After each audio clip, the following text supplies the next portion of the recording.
Hi Libra and welcome to your horoscope for September 2024. Thanks for joining me. It's a pleasure to be with you today. I want to do the horoscopes differently this time round. Please watch them in this order: rising sign first, then sun sign, and finally moon sign. The reason I'm doing that, in my experience reading charts for people, a lot of the time they identify more with the rising sign or the ascendant than they do with the sun sign. So I want the horoscopes to reflect that.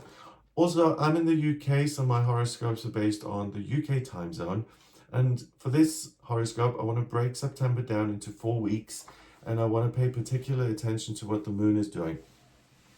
The moon stays in each zodiac sign for 2.5 days. So in 10 days, it covers 4 signs, and in 30 days, it covers all 12 signs of the zodiac. So I want to follow the moon's journey through the wheel of your chart in September, and by seeing what sign it's in and which one of your houses it moves through, tells me what the energy is and what area of your life it shows up in, and then whether it supports you or becomes a hindrance, and what you can do to manage that. The first bit of good news is that moving into September is that Mercury, the communication planet, that's gone direct on the 28th of August. And on the 1st and 2nd of September, it's at 22 degrees in Leo in your 11th house of hopes and dreams. So if you've had communication, transportation issues, that's now replaced with a great sense of confidence, the ability to lead, to be in the spotlight, to enjoy yourself, to socialize, to spend time with friends, family. So let's look at week 1 then, Sunday to Sunday, the 1st to the 8th of September. And I'm going to mention the dates, but if I say the beginning, I mean Monday, Tuesday, middle is Wednesday, Thursday, Friday, and end is Saturday, Sunday. So on the first 2 days of September, we've got the moon in Virgo, and that's in your 12th house of spirituality and spiritual strength. And that's a really good placement because Virgo is an earth sign, it's ruled by Mercury, and it's about making sense of things in a very practical, down-to-earth kind of a way. And the 12th house is ethereal. It's, the things that are coming through on a spiritual / intuitive level. So at the beginning of the month here, you'll feel really guided via your higher self in the most practical of ways. On the 2nd of September, we have Pluto, the planet of transformation and change, that retrogrades back into Capricorn, and it stays there until the 19th of November this year. Then it goes back into Aquarius and stays there until February 2044. So I made a separate video on this. It's a really significant shift.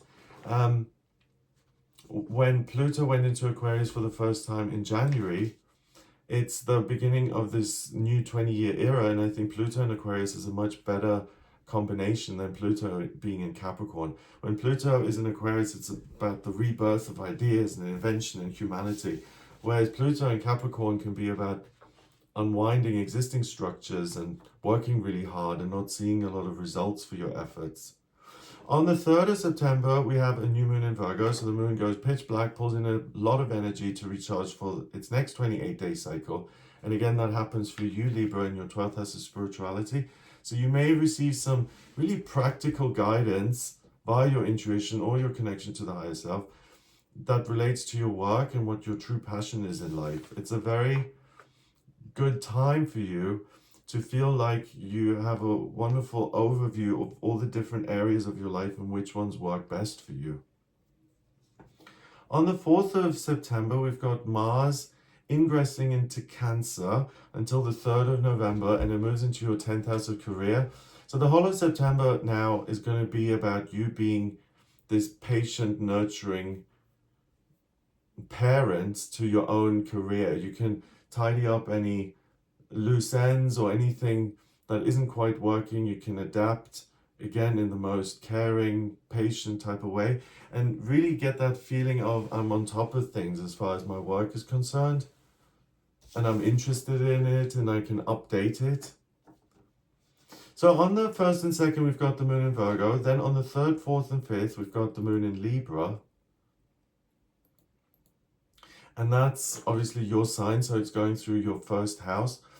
Those few days are really good for making connections with people, both friendships in an informal way, but also work connections, partnerships, collaborations.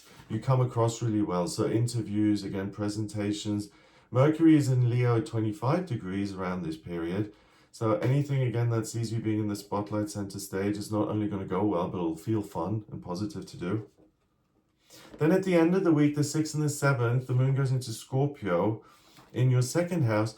And that's fabulous because you'll feel like you have total control over your finances and the securities in your life. Like you can take charge of those and again get them organized. So if it's you've got plans to buy a house in 5 years and you want to put a deposit down, or you want to buy a boat, or any kind of big purchase or big plan for the future, at the end of the first week you'll recognize what you can do now to start building towards that and to make it a reality.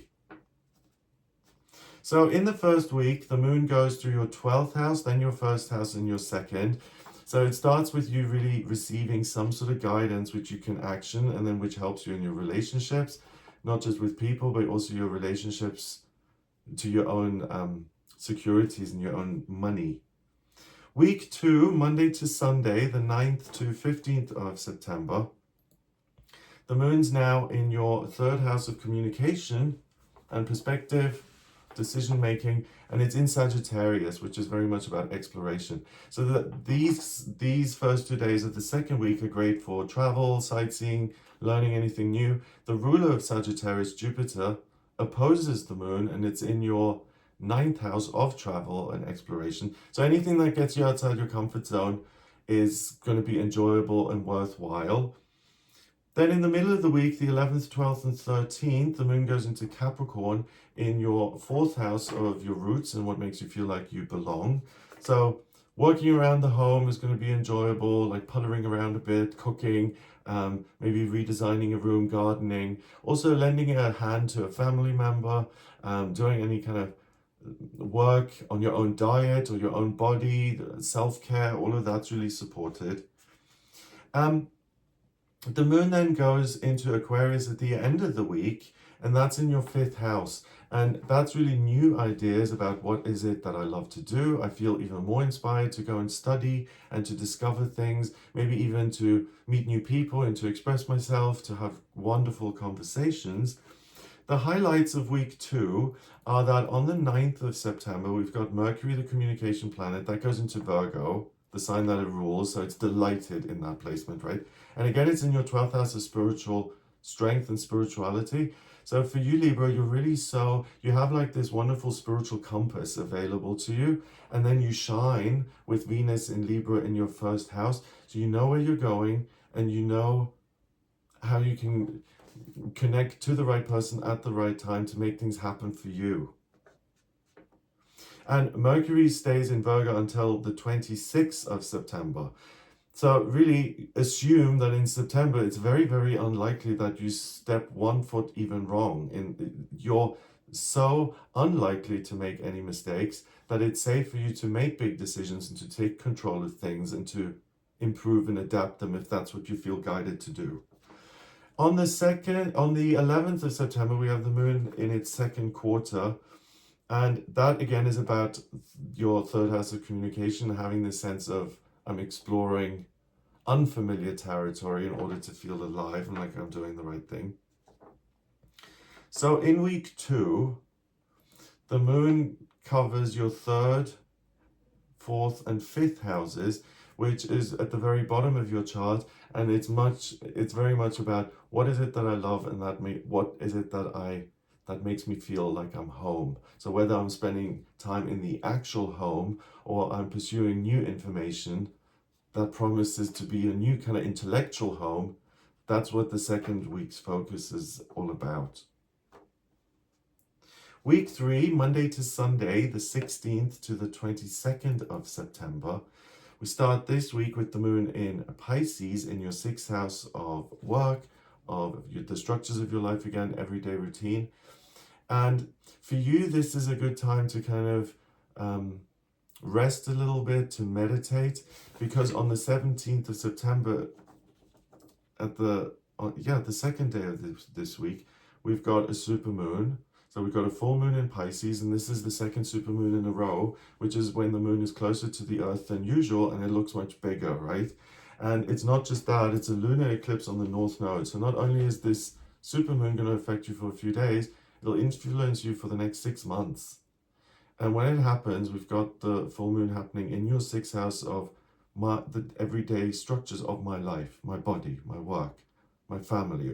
If you were to put every area of your life in a different box, you would line up all these boxes and have a look at them, right? And then it's in between, the full moon is in between Saturn and Neptune. So there's going to be this huge kind of spiritual download, which gives you total understanding around what needs to be amended in your life so that it suits you more. What opposes it is the Sun in Virgo and your midheaven, you're transiting midheaven in Virgo, Mercury in Virgo at its most powerful, and Vesta in Virgo in your 12th house. So really, I'm receiving downloads now, which are the blueprints for my future and what I want to do in my everyday life to realize my hopes and dreams moving forward. It's amazing. Okay, so let's go back to the 16th. So we've got the moon in Pisces at the beginning, yes. Then in the middle of the week, the 18th, 19th, and 20th, we have the moon now in Aries in your 7th house of relationships. So these few days, that's a great focus. If you're single, it's a great few days to go on dates, but also in a more formal setting, if you need to woo a certain company to work with you, this is the time to do it. Then at the end of the week, we've got the moon going into Taurus, and that's in your 8th house of the occult, the hidden institutions, great communities of people, but huge corporations and the government and the tax people and anything that exists on that kind of official kind of level. And with the moon in Taurus, if you want to make any changes in that area of your life, or you want to have contact on that level, mediations, moving money around, investing it, that's really a great time to do that. Venus is direct, Mars is direct, Mercury is direct. So anything that means I'm altering my securities, the point being I'm trying to get a high interest rate, or I'm trying to grow my wealth, so to speak, the end of the first week of week 3 is the best time to do that. On the 22nd of September, we also have the Sun going into Libra. So this is now your birthday month, and from the 22nd, the Sun is your conscious identity, what you're moving towards, right? And with that being in Libra, it really feels like you're in the right place at the right time. You don't need to strive and struggle. You can explore different things that interest you, relationships, but there's a great sense of optimism, and I feel safe, so I can take certain risks, and I'm not filled with anxiety that I'm going to get hurt, or that things are going to go awry. Okay, so in week 3, we've got the moon going through houses 6, 7, and 8. So 6, the everyday routine with relationships, both personal and on a more formal level. What work can you do to solidify relationships and expand them? Week 4, Monday to Sunday, the 23rd to 30th of September. That starts with the moon being in Gemini in your 9th, and it's next to Jupiter, the lucky planet, also in Gemini. So this is another great couple of days to go on a trip, or to explore, to study something new, to read a new book, to visit an unfamiliar location. On the 23rd of September, we've got Venus, the planet of love and beauty and creativity, and your ruler. That goes into Scorpio in your 2nd house. So again, with Venus going into Scorpio until the 17th of October, this is now a period for you where you can really get a grip on your finances and your living situation, and you can make changes, improvements, upgrades. Venus in Scorpio is also very interested in having a strong emotional connection. So for you, it'll be the understanding, this is the direction I'm moving into. So if you want to make a 5-year plan for your future, this is the time to do it, around this time of the month.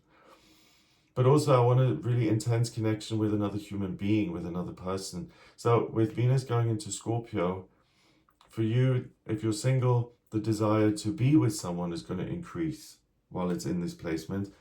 The day after, on the 24th, we've got the moon in its 4th quarter, and that's right next to Jupiter again in Gemini, the very top of your chart. So I want to meet new people and I want to celebrate and I want to have a good time. I'm taking care of my work. It's now time for me to go to, I don't know, a party or to enjoy myself. Okay, so the moon is in Gemini, then it goes into Cancer in the middle of the week, so 26th, 27th, and that joins Mars in Cancer. These days are good to take care of anything that requires your attention when it comes to your career, to your working life. And then at the end of the week, the moon goes into Leo and it goes into your 11th house of hopes and dreams. So you can really finish the month of September with a giant celebration here, because I think you'll be really proud of what you've accomplished in your work, the new connections you've made with people, and you can take that to the next level and now celebrate with all these new people and new influences in your life. On the 26th of September, Mercury ingresses into Libra until the 13th of October. And so the communication planet now in your sign means that, again, you're very unlikely to say the wrong thing or to be misunderstood or to not find the right words. Also, you're going to be creatively very inspired for that whole period until the 13th of October. And if you are the work of art, the product, your charisma and your personality will be even more radiant than it usually would be. It's fabulous, because then with Venus in Scorpio, I want to connect to another person.